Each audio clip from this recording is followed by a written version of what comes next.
I'm going to try and sit down and break down exactly what happened in that second half. But unusually for somebody that's about to sit down and do a YouTube video, I've got to say, I'm lost for words. Hello and welcome back to the Harvey Bell YouTube channel. If you don't know, Ipswich Town have lost 3-0 at home to Charlton Athletic this evening. A very, very strange game in many ways and just a tumultuous second half. It's really poor defending overall. A lack of composure in the final third from our attack. And I'm going to try and sit down and break it all down and try and go through it. I know really everybody's frustrated. I don't expect this video to get many views. I don't expect anyone to be in great spirits. But as we go along the video, if you do agree with me or if you want to have your say, please do tell me in the comments exactly what you made of this evening at Portman Road. And if you're feeling kind and you want to help cheer up a fellow Ipswich Town fan, please do subscribe to the channel as well. But of course, the main thing to go over tonight is that defeat, because I think it's an occasion where perhaps in its isolated context, it's better than it is in its wider context. Because if you could isolate it and just say that 3 goals in quick succession, almost freakish in a way, and just an overall poor performance, it can be almost forgotten about and brushed over. But when it's a game off the back of another disappointing result against Middlesbrough on Friday in a season that so far just hasn't really got going, it becomes more worrying and therefore more frustrating. And more frustrating is the fact that we played really well for 45 minutes. I thought the first half, I thought Town were incredibly dominant and just never made the breakthrough, albeit we had chances. Chuba Akpom hit the crossbar. We had lots of shots, not many on target. And that ultimately cost us. And you could see it happening the whole way. You know, I turned to the people that I sit with at football and I said to them, we've got to take one of these chances because they're going to go down the other end and eventually score. And they did. I didn't expect them to then go and get another 2 in very quick succession. But I think the best place to start is probably with the defence, because that's going to be the main talking point coming out of this evening. I think obviously Dara O'Shea and Jacob Greaves at centre-back are a partnership that aren't working at the minute.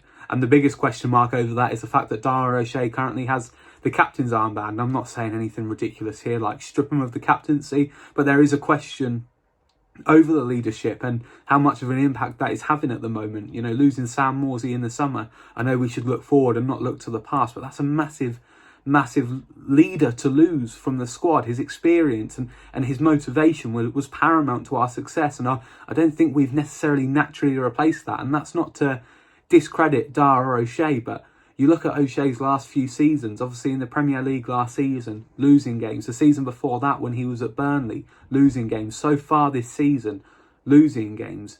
And you just have to question the fact that if your captain is so used to losing through no fault of his own, how big is his power to then motivate the group? And then, you know, silly mistakes. I mean, the ball's coming in far too easily, specifically for their second and third goal. I couldn't understand the first goal, really.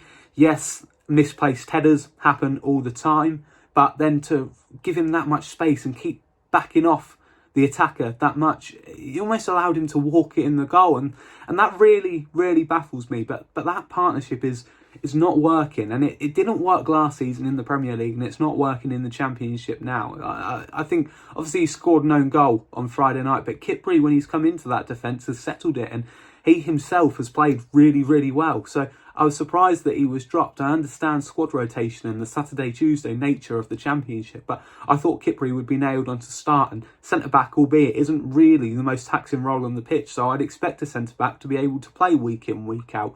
But it's a really interesting thing to see what happens on Saturday, because I can't imagine that we'll see Dara O'Shea and Jacob Greaves partnering each other again anytime soon, really. And then you move into the midfield, and obviously tonight was always going to be difficult because Azor Matasiwa was suspended, and he's been a stalwart in midfield. I've mentioned Morsey already in this video, but he is that ball winner, and that's what Matasiwa has sort of replicated so far this season. So it was always going to be difficult without him. As I say, in the first 45 minutes, I thought Cajuste and Marcelino Núñez linked up quite well together. I thought there were some neat passages of play, a couple of stray passes from Núñez, but other than that, it was pretty solid. And then you get into the second half, and I think you then started to see the lack of a bite in midfield. There wasn't anyone that was going to put a massive challenge in and win the ball back and almost get the crowd back on their feet. We'll talk about the crowd sort of in a few minutes once we've gone through the team, but there just wasn't that energy that we're so used to seeing in there, and I think that is down to Azor being missing.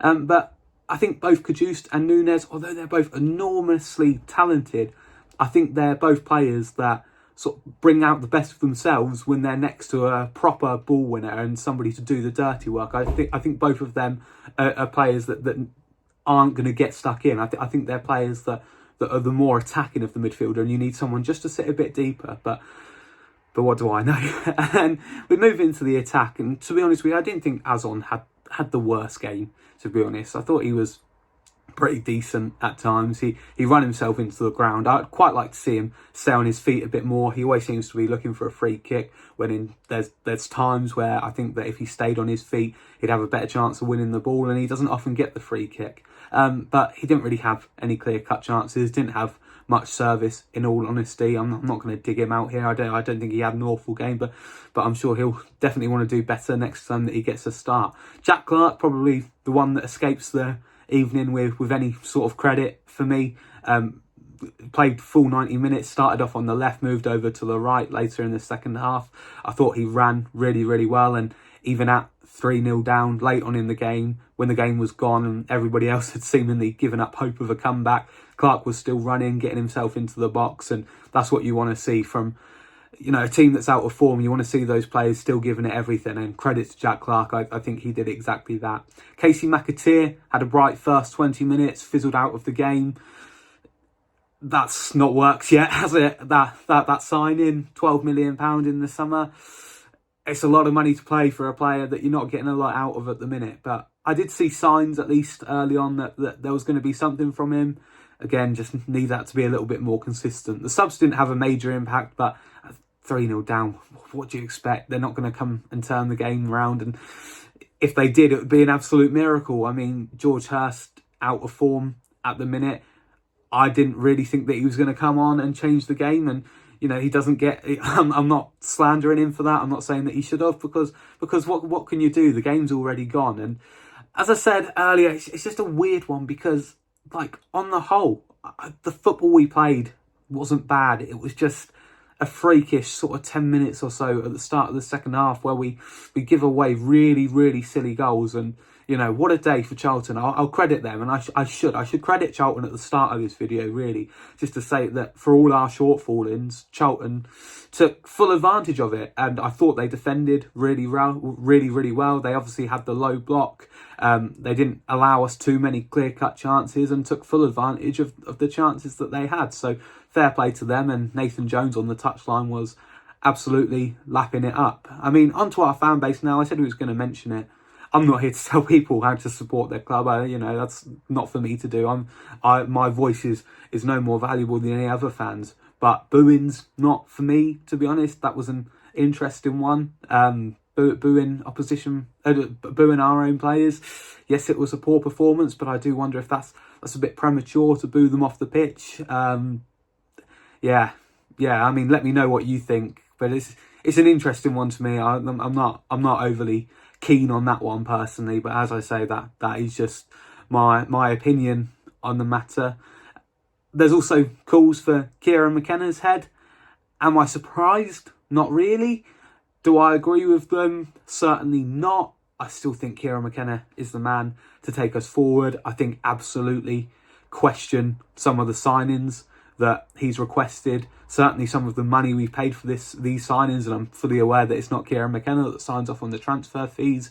But yeah, the signings that he's made, and especially when you look at the players that have left, i.e. Cameron Burgess, Connor Chaplin, out on loan, Luke Wolfenden, it really does raise eyebrows. But I still think Kieran McKenna is the man to take us forward, and I stand by that. If anybody is to turn this around, it will be Kieran McKenna. So I personally am not going to jump on the Kieran McKenna out train. Again, interested to know your thoughts on that in the comments. But overall, I hope that sort of come what may, we can look at this result as a really weird, freakish result that almost appears as a little bit of an anomaly, because as much as I credit Charlton, Ipswich Town should have been ahead at half time. We were clearly dominant, and You know, we were made to pay for missing chances, and that's what's disappointing for me. And you know, games like this happen in football where you concede goals in quick succession and you give yourself such a mountain to climb,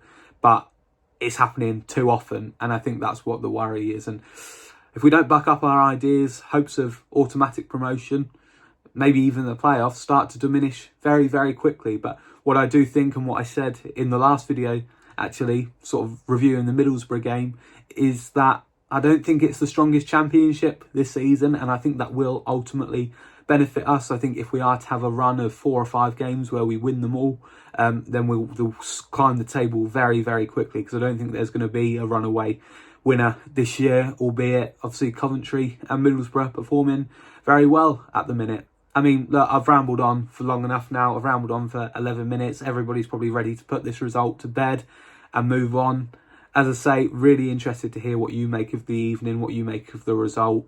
Hopefully I haven't been too downcast or too negative, and we look forward to West Brom on Saturday, and hopefully happier times and a better result. I do have to say, just due to other things that I'm doing, I won't have time to get a video out on that one, so I will sort of rendezvous and come on ahead of Queen's Park Rangers the following week, and that's when we'll next chat. But until then, thank you very much for watching. Keep the faith, up the town, and keep on keeping on.